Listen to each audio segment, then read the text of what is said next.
How's it going, guys? I'm Anthony from Iowa, and I would like to share with you, been wanting to do this video for a while. It's a project I started. It's a UB special Minneapolis Moline that I'm restoring.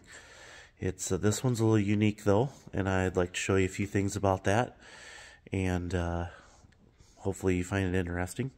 So I've got her tore down pretty far already. I bought this on an auction.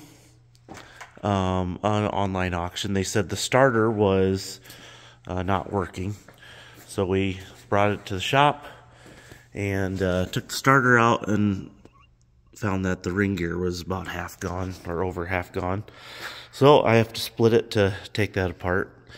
And then we also just found out that the head gasket was leaking. There's water in the oil, so decided to tear it down, do a full restore. Because while we were running the numbers on this, we found a few unique things that some of you might find interesting. First, it looked like a UB special, but when we ran the serial number, that comes back as a UBU, a 54. UB special gases were only made in 55. So, and then I noticed the manifold had a hole in it. It also had this bigger manifold, and then it looked like it had taller jugs on it. So I got to looking, and it actually has a 403 cubic inch motor, which is unique because the UBs and the UB specials came out with a 283. So then we started looking at stuff, and the first thing I noticed, first thing I noticed under here was this part number.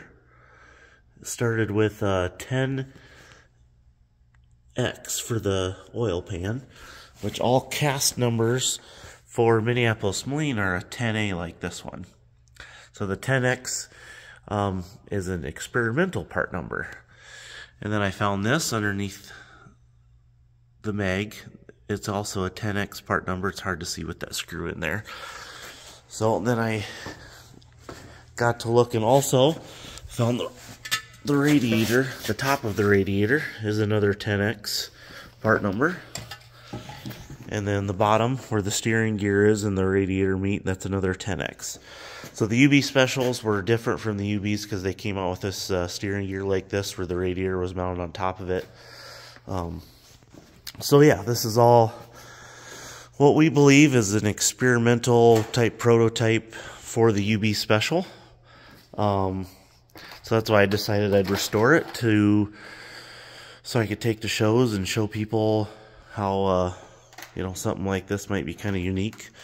It does have what appears to be a Schwartz wide front end on it. So I'd like to put a Minneapolis front end on it also while we're doing this. And yeah, a lot of other work to do on it. Missing a few parts up here. I found a couple parts at my father-in-law's to steal off of this, some other things. Tires are all junk. Took the heads off there at the machine shop. Get them all redone before I put them back on, and yeah, just go through this tractor. So hope you find that as interesting as I did, and I'll share any more as it comes along. Thanks.